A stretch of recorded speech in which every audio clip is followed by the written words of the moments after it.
Singhania mention. आरोही आराम से सो रही थी कि तभी उसे कुछ आवाजें सुनाई दी और उसकी नींद खुल गई। आरोही ने घड़ी की तरफ देखा, रात के 4 बज रहे थे। उसने अपने बाजू में देखा, दक्ष अभी तक वापस नहीं था। ये देखकर आरोही घबरा गई। आरोही दक्ष को बिना बताए घर वापस आ गई थी क्योंकि वो दक्ष के सरप्राइज देना चाहती थी। ऊपर से उसे कॉलेज के इंसिडेंट्स के बारे में दक्ष को बताना था। आरोही अभी ये सोच ही रही थी कि तभी उसे फिर से आवाज सुनाई दी। वो आवाज बहुत ही डरवानी थी। ऐसा लग रहा था कि किसी को खूब मारा जा रहा हो। वो आवाज इतनी दर्द भरी थी कि आरोही एक पल के लिए कौंप गए। आरोही जल्दी से उठी और बेडरूम के बाहर चली। जैसे ही वो सीढ़ियों के पास पहुंची, उसके कदम अपने आप ही रुक गए। अपने आमने सामने का नजारा देखकर उसकी आंखें खौफ से बड़ी हो गई। आरोही भूत की तरह एक जगह पर खड़ी थी। उसने नीचे देखा, हर जगह सिर्फ खून और खून पैसा फैला हुआ था। तभी उसकी नजर दक्ष पर गए। वो किसी राजा की तरह सोफे पर बैठा था। उसने रात के नॉर्मल कपड़े पहन रखे थे, पर फिर भी वो उतना ही डरावना लग रहा था। उसके पीछे उसका असिस्टेंट वंश खड़ा था और उसी के बाजू में दक्ष का लेफ्ट हैंड शेरा। इस जन्म में आरोही ने उसे पहली बार देखा था। आरोही को पता था कि वो उसे बिल्कुल भी पसंद नहीं करता था, क्योंकि उसके हिसाब से वो दक्ष के लायक नहीं थी।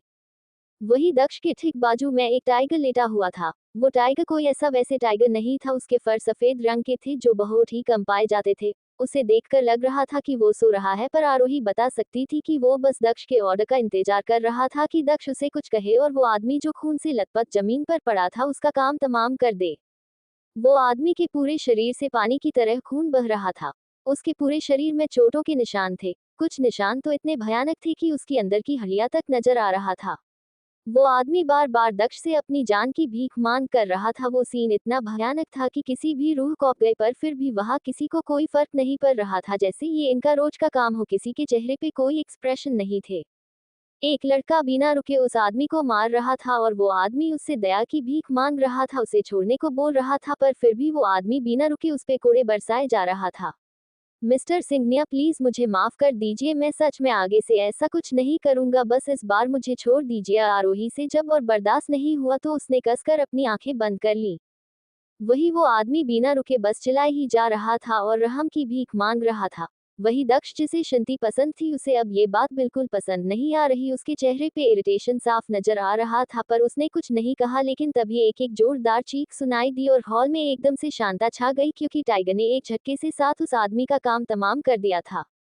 टाइगर ने दक्ष के चेहरे की इरिटेशन देख ली थी, जिस वजह से उसने दक्ष के परमिशन के बिना उसका काम तमाम कर दिया, क्योंकि जो चीज उसके मालिक को पसंद नहीं वो उसे नहीं पसंद। वही आरोही ने जब ये सीन देखा तो वो उससे और बर्दाश्त नहीं कर पाए और उसके मुंह से एक चीख निकल गई। सच में ये बहुत ही भयानक था। उसे पता था कि दक्ष खतरनाक है, पर वो इतना खतरनाक और बेरहम होगा आरोही ने कभी नहीं सोचा था। मतलब उसने कितनी बेरहमी से उस आदमी को मार दिया, फिर भी उसके चेहरे पे कोई इमोशन नहीं थे। आवाज सुनकर सबने उस तरफ देखा और आरोही को वहां देखकर सब हैरान हो है। किसी को उम्मीद नहीं थी आरोही इस समय घर पर होगी, क्योंकि आरोही ज्यादातर हॉस्टल में ही रुकती थी। क्या उसे इस समय हॉस्टल में नहीं होना चाहिए था? तो फिर वो यहाँ क्या कर रही है? वंश का पूरा चेहरा डर से भरा हुआ था। वही जब शेरा ने आरोही की तरफ देखा, जिसका चेहरा डर से पूरा पीला पड़ गया था, उसकी आंखें नफरत से भर गए। वही जब दक्ष की नजर आरोही पर गई तो उसकी आंखें एकदम से काली हो गए। उसका पास का ऑरा एकदम से भयानक हो गया। इस समय तो मौत के देवते से कम नहीं लग रहा था। वही वंश दक्ष का ये रूप देखकर बुरी तरह डर गया। उसने कभी नहीं सोचा था कि आरोही इस समय घर पर होगी। ऊपर से उससे बुरी बात ये थी कि उसने वो देख लिया था जिसे उसे नहीं देखना चाहिए था। वंश को अच्छे से पता था कि दक्ष आरोही को अपना ये डेविल साइड कभी नहीं दिखना चाहता था। वो नहीं चाहता था कि आरोही उससे डरे, जिस वजह से वो आरोही को सामने जितना हो सके उतना खुद को नॉर्मल रखता था। वही आरोही ने एक गहरी सांस ली और खुद को नॉर्मल किया। उसे पता था कि उसे जल्द से जल्द कुछ करना होगा, वरना सब कुछ तबाह हो जाएगा। भले ही उसे अभी भी डर लग रहा था, फिर भी वो हिम्मत करके दक्ष के पास गए और उसके गोद में बांटते हुए बोला, बड़े ही नॉर्मल अंदाज में बोली, हब्बी मैंने आपको बहुत मिस किया। आपने आने में इतनी देर क्यों कर दी? मैं कब से आपका इंतजार कर रही थी। वही आरोही का रिएक्शन देखकर वंश पूरी तरह से हल्का बक्का हो गया। मतलब आरोही ऐसे रिएक्ट कर रही थी कि जैसे उसने कुछ देखा ही न हो। क्या उसे इस समय डरना नहीं चाहिए था? वही शेरा की आंखें भी छोटी हो गई। वो अजीब तरह से आरोही को देख रहा था। वही आरोही का पूरा फोकस अभी दक्ष पर था, क्योंकि उसे पता था कि पहले शैतान को शांत करना बहुत जरूरी थी। दक्ष उसे इंटेंस नजरों से घूर रहा, जैसे वो उसके अंदर तक झांक सकता हो। थोड़ी देर ऐसे ही घूरने के बाद दक्ष आरोही के कैप्टे हाथों को देखते हुए बोला, क्या तुम्हें डर लग रहा है वाइफी? नहीं आरोही जल्दी आ बोली। भले ही वो बोल ही रही थी पर उसका दिल इतने जोर से धड़क था कि जैसे किसी भी समय बाहर आ जाएगा। आरोही को याद था कि दक्ष को उसके चेहरे पे डर बिल्कुल भी पसंद नहीं था। पिछली जिंदगी में जब भी वो दक्ष से डरती थी तो दक्ष का गुस्सा और भड़क जाता था, जिस वजह से वो जितना हो सके खुद को शांत रखने की कोशिश कर रही थी, क्योंकि वो किसी भी तरह से दक्ष को नाराज नहीं करना चाहती थी। आरोही घबराए हुए नजरों से दक्ष की तरफ देख रही थी। उसे नहीं पता था कि दक्ष उस पे विश्वास करेगी भी कि नहीं। तभी दक्ष प्यार से उसके सिर पर हाथ फेरते हुए बोला, गुड गर्ल। दक्ष की बात सुनकर आरोही एकदम से रिलैक्स हो गए, मतलब उसका चुप रहना बेकार नहीं गया। आरोही अभी ये सोच ही रही थी कि तभी उसे अपने पीछे से टाइगर की दहाड़ सुनाई दी। वो दहाड़ इतनी भयानक की आवाज सुनकर आरोही के रोंगटे खड़े हो गए। आरोही जिसने अभी कहा था कि उसे डर नहीं लग रहा है, उसने जल्दी से अपना चेहरा दक्ष की छाती में छुपा लिया। आरोही दक्ष को लेकर इतनी घबराए हुए थी कि वो लगभग टाइगर के बारे में भूल ही गए थी। आरोही ने एक नजर टाइगर की तरफ देखा जो उसे नहीं अपनी भयानक नजरों से देख रहा था। वो बार बार उसको देखकर दहाड़ रहा था। आरोही को समझ नहीं आ रहा था टाइगर उस पर इस तरह क्यों दहाड़ रहा था। उसने खुद को शांत रखने की इतनी कोशिश की थी पर इस टाइगर के वजह से उसकी सारी कोशिश बेकार हो गए। टाइगर ने जब आरोही को दक्ष के इतने करीब देखा तो एकदम से गुस्सा हो गए, क्योंकि उसे किसी का भी दक्ष के करीब जाना पसंद नहीं था। ये टाइगर दक्ष का पालतू और दक्ष के साथ ही रहता था और ये आरोही को पता था। अपनी पिछली जिंदगी में आरोही को टाइगर से बहुत डर लगता था और वो उससे नफरत करती थी जितना नफरत वो दक्ष से करती थी। लेकिन अब इस जिंदगी में उसने इस टाइगर को किसी को मारते हुए देख लिया था, पर फिर भी उसे उससे नफरत नहीं हो रही थी बल्कि उसे गिल्टी महसूस हो रहा था। आरोही को याद था कि पिछले जिंदगी में इस टाइगर में बहुत बार उसकी जान बचाई थी। आरोही को ये भी याद था कि इस टाइगर की मौत उसके वजह से हुई थी। सोनाली ने जब उसे किडनैप किया था तो टाइगर ने उसे रोकने की कोशिश की थी और सोनाली ने बेरहमी से उसे मार दिया था। उसे ये बात अच्छे से पता थी कि टाइगर के होते हुए वो आरोही को नुकसान नहीं पहुंचा सकती थी। ये सब याद करके आरोही खुद को रोक नहीं पाए और वो जोर जोर से रोने लगी। सच में वो एक बेवकूफ थी, उसके वजह से सबको कितना भी झेलना पड़ा था। अगर वो बेवकूफ नहीं होती तो पिछली जिंदगी में उसके साथ वो सब नहीं होता। वही दक्ष ने जब इस तरह आरोही को रोते हुए देखा तो उसे लगा कि आरोही टाइगर को देखकर डर गए है, वो इस वजह से रो रही है, तो वो उसके आसपास भयानक ओरा एकदम से शांत हो गया। दक्ष ने एक नजर टाइगर की तरफ देखा और अपने मालिक की वार्निंग भरी लोक देखकर टाइगर एकदम से शांत हो गया। फिर वो एक आखिरी दहाड़ के बाद वहां से चला गया। टाइगर कितना भी क्रूएल क्यों न हो पर वो दक्ष के खिलाफ नहीं जा सकता था। वही शेरा नफरत भरी नजरों से आरोही को देख रहा था। आरोही को याद था कि उसे उससे इतनी नफरत थी कि उसने दक्ष के खिलाफ जाकर उसे मारने की भी कोशिश की थी। ऐसा नहीं था कि ये दक्ष के प्रति वफादार नहीं था, बल्कि दक्ष तो उसका आइडियल था, लेकिन उसकी नजरों में वो दक्ष के काबिल नहीं थी। Happy Makar Sankranti to all of you. बस आज के लिए मैनेज कर लो, कल से पक्का लॉन्ग चैप्टर आएगा। आज बहुत काम था जिस वजह से टाइम नहीं मिल पाया। शेरा क्यों आरोही से इतनी नजरत करता था? क्या इस जिंदगी में आरोही अपने डर को काबू कर पाएगी? अब आगे क्या होगा दक्ष और आरोही की जिंदगी में, जानने के लिए पढ़ते रहिए मेरी ये novel reborn of devil little wife, सिर्फ और सिर्फ पॉकेट एफएम पर। आज के लिए इतना ही। आगे जानने के लिए नेक्स्ट एपिसोड पढ़िए and please like comment and share जरूर कीजिए। एंड प्लीज आप लोग आपने रिव्यू जरूर दीजिएगा कि आपको मेरी ये स्टोरी कैसे लगी। Please please. अपनी पिछली जिंदगी में आरोही को टाइगर से बहुत डर लगता था और वो उससे नफरत करती थी जितना नफरत वो दक्ष से करती थी। लेकिन अब इस जिंदगी में उसने इस टाइगर को किसी को मारते हुए देख लिया था, पर फिर भी उसे उससे नफरत नहीं हो रही थी बल्कि उसे गिल्टी महसूस हो रहा था। आरोही को याद था कि पिछले जिंदगी में इस टाइगर में बहुत बार उसकी जान बचाई थी। आरोही को ये भी याद था कि इस टाइगर की मौत उसके वजह से हुई थी। सोनाली ने जब उसे किडनैप किया था तो टाइगर ने उसे रोकने की कोशिश की थी और सोनाली ने बेरहमी से उसे मार दिया था। उसे ये बात अच्छे से पता थी कि टाइगर के होते हुए वो आरोही को नुकसान नहीं पहुंचा सकती थी। ये सब याद करके आरोही खुद को रोक नहीं पाए और वो जोर जोर से रोने लगी। सच में वो एक बेवकूफ थी, उसके वजह से सबको कितना भी झेलना पड़ा था। अगर वो बेवकूफ नहीं होती तो पिछली जिंदगी में उसके साथ वो सब नहीं होता। वही दक्ष ने जब इस तरह आरोही को रोते हुए देखा तो उसे लगा कि आरोही टाइगर को देखकर डर गए है, वो इस वजह से रो रही है, तो वो उसके आसपास भयानक ओरा एकदम से शांत हो गया। दक्ष ने एक नजर टाइगर की तरफ देखा और अपने मालिक की वार्निंग भरी लोग देखकर टाइगर एकदम से शांत हो गया। फिर वो एक आखिरी दहाड़ के बाद वहां से चला गया।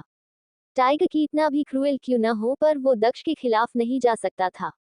वही शेरा नफरत भरी नजरों से आरोही को देख रहा था। आरोही को याद था कि उसे उससे इतनी नफरत थी कि उसने दक्ष के खिलाफ जाकर उसे मारने की भी कोशिश की थी। ऐसा नहीं था कि ये दक्ष के प्रति वफादार नहीं था, बल्कि दक्ष तो उसका आइडियल था, लेकिन उसकी नजरों में वो दक्ष के काबिल नहीं थी।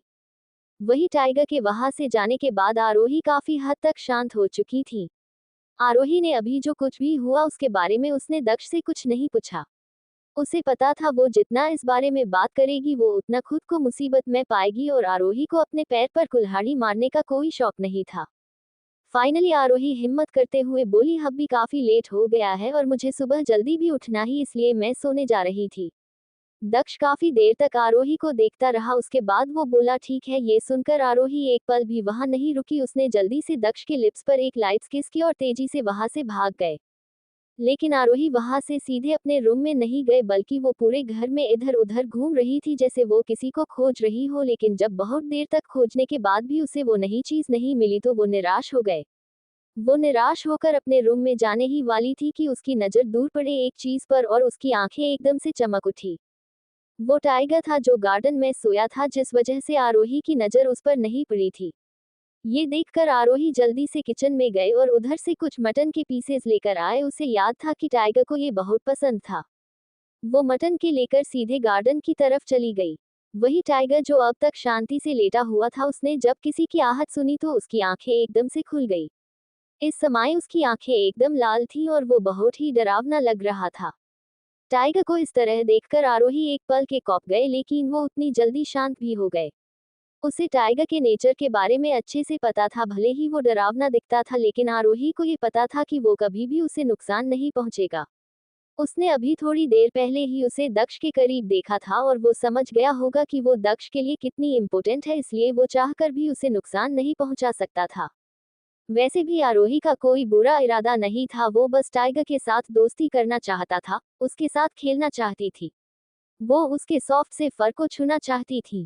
वैसे भी पिछले जन्म में उसके वजह से टाइगर की मौत हुई थी, क्योंकि उसने टाइगर को गलत समझा, उस पे कभी भरोसा नहीं किया, जिस वजह से उसके मन में बहुत ही गिल्ट था। इसलिए इस जन्म में वो उसके साथ दोस्ती करना चाहती थी। आरोही महसूस कर सकती थी कि जैसे जैसे वो उसके करीब जा रहा था उसका गुस्सा बढ़ता जा रहा था। टाइगर को इस तरह देखकर आरोही की उसके ज्यादा करीब करने जाने की हिम्मत नहीं थी। भले ही उसे पता था कि वो उसे कुछ भी करेगा, पर फिर भी आरोही की उसके करीब जाने की हिम्मत नहीं हुए। टाइगर उसे ऐसे घूर रहा था जैसे वो उसे जिंदा ही निगल जाएगा। आरोही ने उसकी घूरती नजरों को इग्नोर किया और अपने साथ लाए मटन के बॉक्स को टाइगर की तरफ बढ़ाते हुए बोली, बेबी क्या तुम्हें भूख लगी है? क्या तुम ये टेस्टी मटन खाना पसंद करोगे? बेबी। आरोही को ये मोटा ताजा खतरनाक सा टाइगर किस एंगल से बेबी नजर आ रहा था। अगर किसी ने आरोही को टाइगर को बेबी कहते सुन लिया होता तो वो शायद वही शौक से बेहोश हो जाता। इस टाइगर ने जाने कितने लोगों की जान ली होगी और आरोही इसे बेबी कह रही थी सीरियसली। वही आरोही की बात सुनकर टाइगर एकदम से दहाड़ा। ऑफ कोर्स उसको भी आरोही का उसे बेबी कहना उसको बिल्कुल पसंद नहीं आया था। ये तो सीधे सीधे उसकी बेइज्जती थी। कहा उसे एक नजर देखते ही लोग बेहोश हो जाते था, डर के मारे उनकी पेंट गीली हो जाती थी, और ये लड़की उसे बेबी कह रही थी। वही अचानक से इस तरह टाइगर को गुस्सा देखकर आरोही को समझ ही नहीं आया। उसे लगा कि टाइगर को उसका मटन लाना पसंद नहीं आया। ये सोचकर वो उदास हो गई। क्या हुआ बेबी, तुम्हें मटन नहीं खाना है? कोई बात नहीं, तुम क्या खाना है मुझे बताओ, मम्मा वो तुम्हारे लिए ले आएगी, आरोही प्यार से बोली। वही आरोही को मुंह से फिर से अपने लिए बेबी सुनकर टाइगर फिर से दहाड़ा। इस बार की दहाड़ इतनी भयानक थी कि धरती भी कौंप गए। वही आरोही को पता था कि वो उसे नुकसान नहीं पहुंचेगा, फिर भी टाइगर को इतने गुस्से में देखकर वो खुद को कांपने से नहीं रोक पाए। आरोही सच में काफी डर गए थी। एक पल के लिए उसका दिल धड़कना ही बंद हो गई, पर आरोही हार नहीं मानना चाहती थी, इसलिए वो चलकर आगे आए। वो जैसे जैसे उसके करीब बढ़ रही थी टाइगर की आंखें जानलेवा होते जा रहा था। आरोही जब उसके एक की दूरी पर थी कि तभी फिर से पूरे गार्डन में टाइगर की रूह कपा देने वाले आवाज सुनाई दी। आरोही खुद को और रोक नहीं पाए और वो वही जमीन पर बैठ गए और रोने लगी, ये सोचकर कि टाइगर उसे पसंद नहीं करता है। वही दूसरी तरफ होटल के बाहर 3-4 लिमिटेड एडिशन कार आकर रुकी। उसमें से सबसे पहले रुद्रम बाहर आया और सीधे अंदर चला गया। उसके पीछे पीछे उसके साथ आए हुए लोग भी अंदर चले गए। रुद्रम की कंपनी को एक बहुत बड़ा प्रोजेक्ट मिला था जिसके लिए वो काफी महीने से मेहनत कर रहे थे। वो उसी के सक्सेस सेलिब्रेट करने के लिए यहाँ डिनर पर आए थे। वही आर्या जो प्राइवेट रूम में गेस्ट्स का इंतजार कर रही थी, वो अपने सामने रुद्रम को देखकर चौंक गई। उसकी दिल की धड़कन एकदम से तेज हो गई। इस समय उसे रुद्रम को देखने की उम्मीद नहीं थी, मतलब वो जो इतनी देर से जिस बिजनेसमैन का इंतजार कर रही थी वो कोई नहीं रुद्रम था। सिर्फ आर्या ही नहीं, रुद्रम भी आर्या को अपने सामने देखकर उतना ही हैरान था, लेकिन उसने अपने चेहरे पे कोई भी इमोशन आने नहीं दिए। उसका चेहरा इमोशनलेस था। उसने आर्या को ऐसे इग्नोर किया जैसे उसने उसे देखा ही नहीं। वो सीधे जाकर अपनी सीट पर बैठ गया। रजवी जो आर्या के बगल में खड़ी गेस्ट का आने का इंतजार कर रही थी, उसकी नजर जैसे ही अपने सामने रुद्रम पर पड़ी उसकी आंखें एकदम से बड़ी हो गई। वो बार बार अपनी पलक झपका रही थी जैसे वो कंफर्म करने की कोशिश रही हो ये कोई सपना तो नहीं। मतलब उसके सामने सच में रुद्रम अग्निहोत्री था, लाखों करोड़ों दिलों की धड़कन, most handsome bachelor of India और नंबर 1 बिजनेस टाइकून्स। पर रजवी को ये नहीं पता था कि जिसे वो बैचलर समझ रही थी उसकी शादी 2 साल पहले उसकी ही बाजू में खड़ी लड़की से हो चुकी थी। वही रजवी को जब यकीन हो गया कि ये कोई सपना नहीं है तो उसकी खुशी का कोई ठिकाना नहीं था। वैसे भी जब आप किसी को बहुत पसंद करते हो और वो अचानक से आपके सामने आ जाए तो उसे समझ नहीं आता है कि कैसे रिएक्ट करे। इस समय रजवी की भी वही हालात थी। वो इस समय इतनी खुश थी कि उसे समझ नहीं आ रहा था वो कैसे रिएक्ट करे। रजवी आर्या के हाथ को जोर से हिलाते हुए बोली, ओ माय गॉड आर्या, मुझे तो यकीन नहीं हो रहा है कि मेरे सपनों का शहजादा मेरे आंखों के सामने है। अगर मैं आज भगवान से कुछ और भी मांगती तो वो पूरी हो जाती। फिर वो जल्दी से खुद को ठीक करते हुए बोली, आर्य मैं सुंदर तो लग रही हूँ ना? मेरे बाल तो ठीक है ना? मेरा मेकअप वो ठीक है ना? मैं नहीं चाहती कि मेरे राजकुमार के सामने मैं पहला इंप्रेशन गंदा पड़े। वही आरोही अजीब नजारे से रजवी को देख रही थी। उसे समझ नहीं आ रहा था कि रुद्रम में ऐसा क्या है जिसे देखकर रजवी इतनी एक्साइटेड हो रही थी। उसके लिए ये नॉर्मल था क्योंकि वो उसके साथ उसके घर में ही रहती थी, पर रजवी जिसने आज तक रुद्रम को सिर्फ टीवी और मैगजीन में ही देखा था, उसे अपने इस तरह अपने सामने देखकर उसका एक्साइटेड होना नॉर्मल था क्योंकि रुद्रम और उसका कोई बराबरी नहीं थी। वो एक मिडिल क्लास लड़की थी और रुद्रम एक बिलियनियर। वो चाहे भी तो रुद्रम से नहीं मिल सकती थी। वही आर्य भी शायद ये भूल गई थी कि अगर उसके साथ वो हादसा नहीं होता तो वो भी रुद्रम के इतने करीब नहीं जा सकती पाती क्योंकि उन दोनों की ही दुनिया अलग थी। वही रजवी आर्या से एक ही सवाल पूछ रही थी कि वो कैसी लग रही है, और वही एक ही सवाल बार बार सुनकर आर्या के सर में भी दर्द होने लगा था। लेकिन इन सबसे अनजान रजवी आर्या को पकाए जा रही थी। जब आर्या से और बर्दाश्त नहीं हुआ तो रजवी के मुंह पर हाथ रख थोड़े खिंच भरी आवाज में बोली, चुप हो जा मेरी माँ, और कितना पकाएगी मुझे एक सवाल बार बार करके? मैं ना कहा ना तू सुंदर लग रही है? अगर अब तूने एक और मुझसे ये सवाल किया तो देख लेना। इतना बोलकर आर्या ने रजवी के मुंह से अपना हाथ हटा दिया। अरे लेकिन मैं ये बोल रही थी कि। रजवी इतना ही बोल पाई थी कि आर्या ने उसे घूर कर देखा और आर्या को इस तरह देखकर रजवी किसी छोटे बच्चे की तरह एकदम चुप हो गई।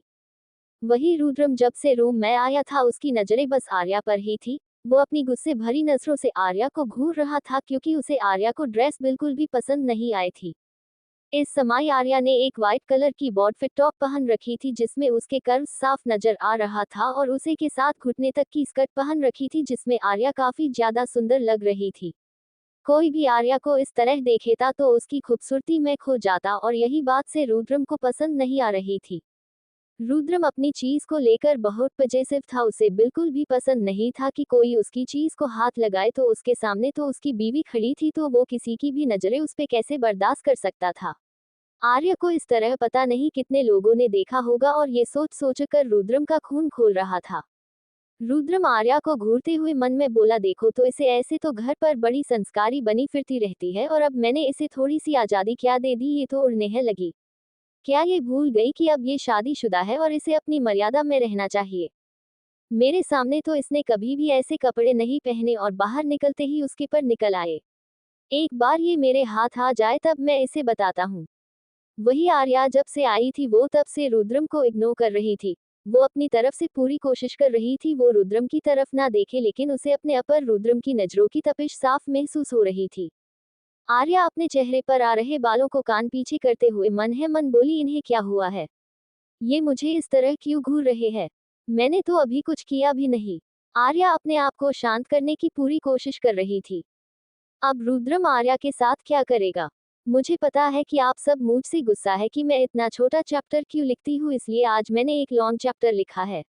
आई होप कि अब आप खुश होगे, और अगर आप ऐसे ही रोज लॉन्ग चैप्टर चाहते हैं मुझे कमेंट में बताएं, मैं पक्का लॉन्ग चैप्टर लिखूंगी। अब आगे क्या होगा रुद्रम और आर्या की जिंदगी में, जानने के लिए पढ़ते रहिए मेरी ये novel reborn of devil little wife, सिर्फ और सिर्फ पॉकेट एफएम पर। आज के लिए इतना ही, आगे जानने के लिए नेक्स्ट एपिसोड पढ़िए, and please like comment and share जरूर कीजिए। एंड प्लीज आप लोग अपने रिव्यू जरूर दीजिएगा कि आपको मेरी ये स्टोरी कैसे लगी। Please please.